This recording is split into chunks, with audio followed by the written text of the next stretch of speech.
అది వరదలు వచ్చినా వర్షాలు వచ్చినా పడ్డ ఇవన్నీ పడగలు పడ్డ సర్వే వస్తుంది.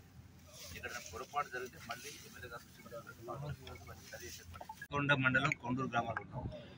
ఇక్కడికి లాస్ట్ పోయింది ఈ నిజామాబాద్ జిల్లా ఇన్ఛార్జి మంత్రి ఇక్కడ రావడం జరిగింది. గడిచిన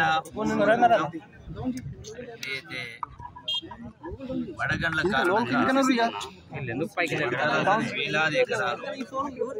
వేలాది ఎకరాల పంట నష్టం జరిగింది. అది వరి పంట, మక్క పంట, అలాగే అరటి కావచ్చు, తోటలు కావచ్చు, అన్ని రకాల పంటలు కూడా పూర్తిగా నీలమట్టమైన ధ్వంసమైంది.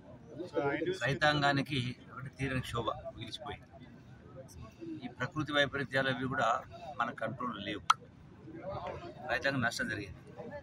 అయినా కూడా రాష్ట్ర ఆర్థిక పరిస్థితి గత ప్రభుత్వాలలో చిన్న భిన్నం అయినా కూడా ఈ రోజున గౌరవ ముఖ్యమంత్రి రేవంత్ రెడ్డి గారి నాయకత్వాన ఈ పంట నష్టానికి సంబంధించి ప్రతి ఎకరానికి పంట ఏదైనా ప్రతి ఎకరానికి ఎంతమంది రైతులకు ఎన్ని వేల ఎకరాలు నష్టం జరిగిందో ప్రతి ఎకరానికి ప్రతి సెంటర్ కూడా ఈ రోజున ఎకరానికి 10,000 రూపాయల చొప్పున ఈ యొక్క పంట నష్టం ఇచ్చేటువంటి ఏర్పాటు చేయడం జరుగుతుంది. ఇప్పటికే సంబంధిత గౌరవ ముఖ్యమంత్రి చెప్పడం జరిగింది.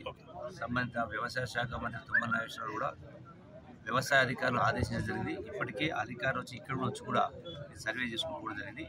ఈ సర్వే అయిపోయిన తర్వాత వాళ్ళు పూర్తిగా గణాంకాలతో రైతు వారీగా సర్వే నెంబర్ వైజ్ ఎన్ని ఎకరాలు పోయిందో మొత్తం సమర్పించిన తర్వాత ఆ లెక్క ప్రకారమే ప్రతి రైతు ఖాతాకు ఎకరానికి 10,000 రూపాయల చొప్పున వాళ్ళ ఖాతాకు జమ చేయడం జరుగుతుంది. ఈ ప్రభుత్వం నిర్ణయం ఒకటి.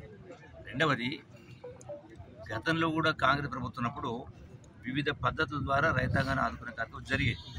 ఇది ఒకటి పంట నష్టం కావచ్చు, రెండవది క్రాప్ ఇన్సూరెన్స్ ఇక్కడ నుంచి ఇట్లా, అట్లాగే సబ్సిడీ విత్తనాలు కావచ్చు, అట్లాగే ఎక్విప్మెంట్స్ ఇవ్వడం, ఇవన్నీ జరిగేది.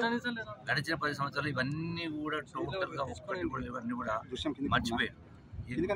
మళ్ళీ కాంగ్రెస్ ప్రభుత్వం వచ్చింది కాబట్టి రేవంత్ రెడ్డి నాయకత్వం వాటన్నిటిని పునరుద్ధరిస్తూ ఈ క్రాప్లతో పాటుగా రేపు వచ్చే వానాకాలం పంట నుంచి కూడా ప్రతి రైతు పేరు మీద క్రాప్ ఇన్సూరెన్స్ చేసి ఆ ఇన్సూరెన్స్ ప్రీమియం అమౌంట్ మొత్తం ప్రభుత్వం భరించే కార్యక్రమం చేసి రైతులను ఆదుకునే కార్యక్రమం చేయడం జరుగుతుంది. మూడవది, ఈ యొక్క రైతు భరోసాకు సంబంధించి కూడా ఇప్పుడైతే ఇప్పటికే రాష్ట్రంలో సుమారుగా 69 లక్షల మంది రైతాంగం 1,50 లక్షల ఎకరాలకు సంబంధించి ఉన్నప్పుడు ఇప్పటికే 58 లక్షల మంది రైతాంగానికి ఆ ఎకరాకు 10,000 రూపాయల చొప్పున ఆల్రెడీ ఇప్పటికే వాళ్ళ కాదు జమ చేయాలి. ఇంకా కొన్ని మిగిలినాయి, అది కూడా త్వరలోనే ఇచ్చేటువంటి ఏర్పాటు చేస్తుంది. భవిష్యత్తులో ప్రభుత్వం చెప్పిన ప్రకారం ఎకరానికి 15,000 రూపాయల చొప్పున భవిష్యత్తులో ఇచ్చేటువంటి ఏర్పాటు జరుగుతుంది. ఓకేనా? Thank you.